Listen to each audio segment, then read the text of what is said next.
First of all എൻ്റെ അമ്മ ഒരു ഈഴവയാണ്, അച്ഛൻ ഒരു നായരാണ്, എൻ്റെ ഹസ്ബൻഡ് ഒരു ബ്രാഹ്മണാണ്. അപ്പം ഞാൻ എന്താണ് എന്ന് ചോദിച്ചാൽ, അപ്പോൾ ഞാൻ എന്താണെന്ന് പറഞ്ഞില്ല, ജാതി എന്ന് പറയുന്നൊരു സാധനമൊന്നും ഇവിടെ ആരും സംസാരിക്കാറില്ല. എൻ്റെ കൂട്ടത്തിൽ അറ്റ്ലീസ്റ്റ് എൻ്റെ വീട്ടിലാരും സംസാരിക്കാറില്ല.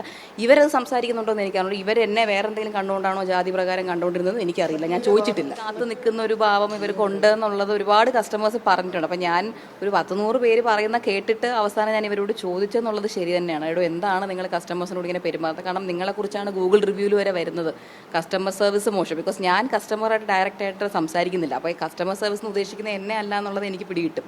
അപ്പോൾ ഞാൻ ഇവരോട് ചോദിക്കുമ്പോൾ ഇവർ പറയുന്നത്, ചേച്ചി നമ്മൾ വളരെ മാന്യമായിട്ട് എല്ലാവരോടും സംസാരിക്കുന്നത് അങ്ങനെ ഇങ്ങനെ. അപ്പം നമ്മളും CCTVയിൽ അവസാനം എടുത്ത് നോക്കുമ്പോഴും ഇവർ കസ്റ്റമേഴ്സ് വരുമ്പോൾ ഫോണിൽ നോക്കിയാണ് നിൽക്കുന്നത്. ഇവർക്കും ഒരു താല്പര്യമില്ലാത്ത പോലെ നിൽക്കുന്നത്. അപ്പോൾ എനിക്ക് പിടികിട്ടി കസ്റ്റമേഴ്സ് പറയുന്നതിലും കാര്യമുണ്ട് എന്നുള്ളത്. അങ്ങനെ ഒരു തർക്കം നമ്മൾ തമ്മിൽ ഇതിൻ്റെ ഇടയിൽ ഉണ്ടായിട്ടുണ്ട്. നമ്മൾ ഓഫീസിലുള്ള നോർമൽ തർക്കം ഞാൻ പറഞ്ഞിട്ടുണ്ട്. നമ്മൾ മാന്യമായിട്ട് പെരുമാറണം. ഏതൊരു കസ്റ്റമർ വന്നാലും നമ്മൾ നിൽക്കുന്ന നമുക്കൊരു പ്രസൻറ്റബിൾ ഒരു രീതിയുണ്ട്. അത് കാണുമ്പോൾ തന്നെ കസ്റ്റമേഴ്സിനെ കുറച്ചുകൂടെ ഒരു മേടിക്കാൻ തോന്നും. നമ്മൾ പ്രസൻറ്റബിൾ ആയിരിക്കണം. അത് ഏത് കടയിൽ പോയാലും അവിടെ നിൽക്കുന്ന സ്റ്റാഫുകൾ പ്രസൻറ്റബിൾ അല്ലെങ്കിൽ നമുക്ക് മേടിക്കാൻ തോന്നില്ലല്ലോ. അത് ഞാൻ ഇവരോട് പറഞ്ഞു കൊടുത്തിട്ടുമുണ്ട്. അതിവർ ശരിയെന്ന് പറഞ്ഞിട്ട് അടുത്ത ദിവസം തൊട്ട് അതല്ല ചെയ്തിട്ടുമുണ്ട്. ഈ QR കോഡ് മാറ്റി വെക്കാൻ നിങ്ങളാണ് ആവശ്യപ്പെട്ടത്. അങ്ങനെ അവരുടെ അക്കൗണ്ടിലേക്ക് പൈസ എത്തുകയും ആ പൈസ ക്യാഷായി നിങ്ങൾക്ക് തരികയും ചെയ്യുകയാണ്. അത് അക്കൗണ്ട് ടാക്സുമായി ബന്ധപ്പെട്ട പ്രശ്നങ്ങൾ ഒഴിവാക്കാൻ ഉൾപ്പെടെയാണ് അങ്ങനെ ഒരു ആവശ്യം അവരോട് ഉന്നയിച്ചതെന്നുള്ളതാണ്. അത് 2-3 കാര്യങ്ങൾ. ഒന്ന്, ഈ QR കോഡ് മാറ്റി വെക്കണമെന്ന് ഞാൻ പറഞ്ഞെങ്കിൽ അറ്റ് ദ ഫസ്റ്റ് പ്ലേസ് ആ ഷോപ്പിൽ ആ QR കോഡ് വെക്കേണ്ട ആവശ്യം എനിക്കില്ല. ആണല്ലോ, അതിപ്പോൾ ആരെങ്കിലും കണ്ടാൽ എനിക്ക് അവർ പേ ചെയ്ത് കഴിഞ്ഞാൽ പ്രശ്നമാകുമല്ലോ. QR കോഡ് എനിക്ക് എൻ്റെ വീട്ടിൽ വെച്ചാൽ മതിയല്ലോ. QR കോഡ് വളരെ വ്യക്തമായി കാണുന്നത് പോലെ അവിടുത്തെ ബില്ലിംഗ് ഡെസ്കിൽ വെച്ചിട്ടുണ്ട്. വന്ന് കയറുമ്പോൾ കാണുന്ന പോലെ.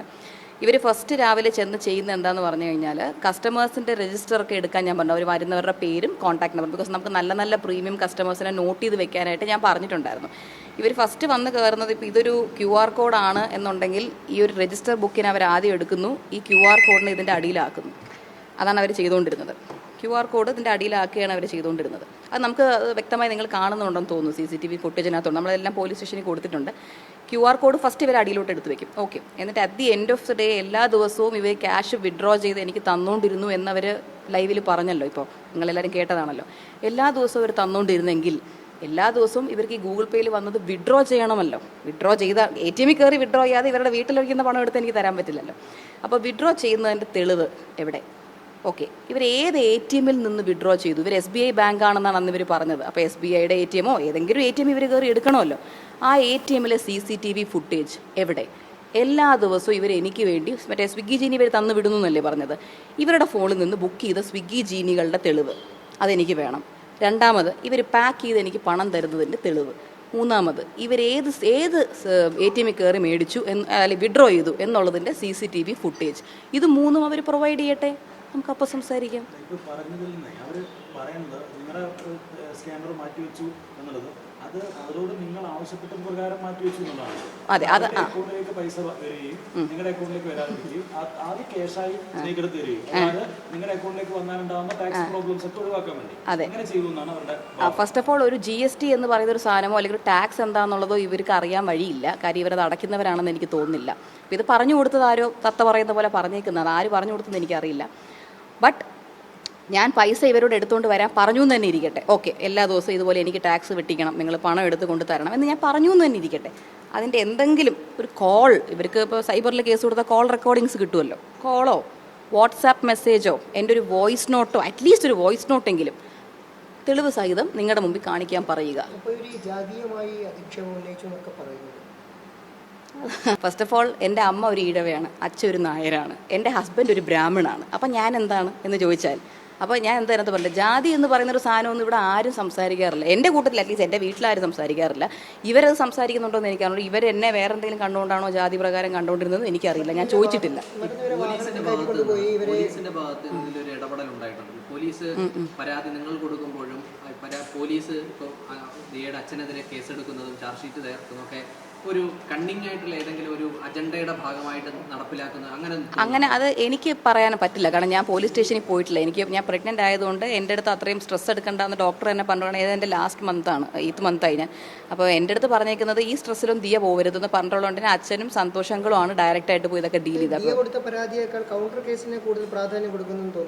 അത് സത്യം പറഞ്ഞ് ഇന്നിവിടെ വന്നപ്പോൾ ഇവിടെ ഇരിക്കുന്നവർ ന്യൂസിലും കണ്ടപ്പോഴാണ് ഞാൻ അറിയുന്നത്. കാര്യം നമ്മൾ കൊടുത്ത കേസ് ആദ്യം ഒരു ന്യൂസിൽ മറ്റോ വരും എന്നുള്ളത് നമ്മൾ സത്യം പറഞ്ഞാൽ നോക്കിയിരിക്കുകയായിരുന്നു. പക്ഷേ അതിനു മുന്നേ കൗണ്ടർ കേസ് വിത്തൗട്ട് തെളിവ് എങ്ങനെ ന്യൂസിൽ പബ്ലിഷായി ഫസ്റ്റ് എന്നുള്ളത് നമുക്ക് ആർക്കും ഇപ്പോഴും അറിയില്ല. ഞാൻ അതിൽ ഞെട്ടിയിരിക്കുന്നത്.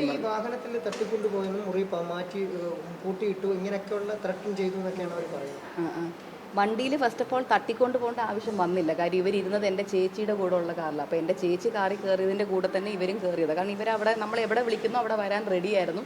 കാര്യം ഇവർ പൈസ തരാമെന്ന് പറഞ്ഞ് തൊഴുത് നിൽക്കുമായിരുന്നു നമ്മുടെ മുമ്പിൽ. പിന്നെ അവരെ കെട്ടിയിട്ടു എന്ന് പറയുന്നത് ഇവിടെ നേരെ മുകളിൽ കസേരയിട്ടാണ് അവരിരുന്നത്. എല്ലാവരും അവരുടെ ഹസ്ബൻഡ്സും അവർ 3 പേരും ഉണ്ടായിരുന്നു. ഞാൻ, അമ്മ, ഷാനിയ എല്ലാവരും ഇവിടെ ഉണ്ടായിരുന്നു. ഇവിടെ നിൽക്കുന്ന വർക്ക് ചെയ്യുന്നവരെല്ലാവരും അവിടെ തന്നെ ഉണ്ടായിരുന്നു. അവർക്ക് കഴിക്കാൻ ഫുഡ് വരെ അച്ഛൻ്റെ ഫോണിൽ നിന്ന് ഓർഡർ ചെയ്ത് മേടിച്ചു കൊടുത്തു. കാരണം ഇനി ഫുഡ് കൊടുത്തില്ല എന്നുള്ള പരാതി പോലും ഇനി വേണ്ടാന്ന് വെച്ചിട്ട് നമ്മൾ അതുവരെ മേടിച്ചു കൊടുത്തു അവർക്ക് കഴിക്കാൻ.